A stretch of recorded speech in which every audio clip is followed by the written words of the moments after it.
இந்த ஆட்சியிலே படுகின்ற துன்பத்தை களைய ஒவ்வொரு குடும்பத்திற்கும் உதவித்தொகை 10,000 ரூபாய் வழங்கப்படும்.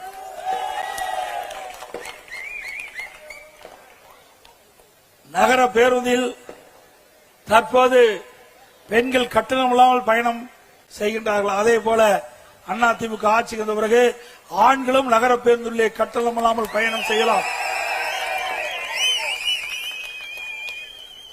குடும்ப அட்டைதாரருக்கு ஃப்ரிட்ஜ் வழங்கப்படும்.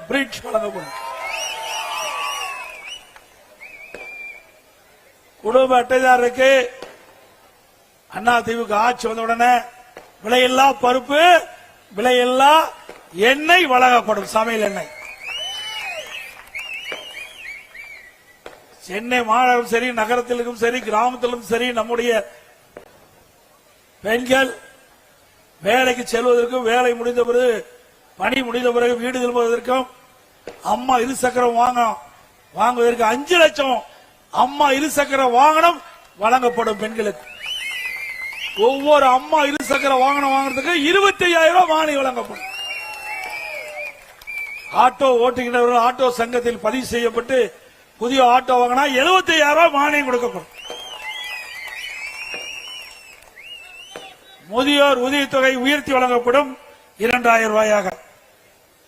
இன்றைக்கு ஒவ்வொரு குடும்பத்திற்கும் அதிமுக ஆட்சி வந்த பிறகு 3 கேஸ் சிலிண்டர் மானியமாக வழங்கப்படும்.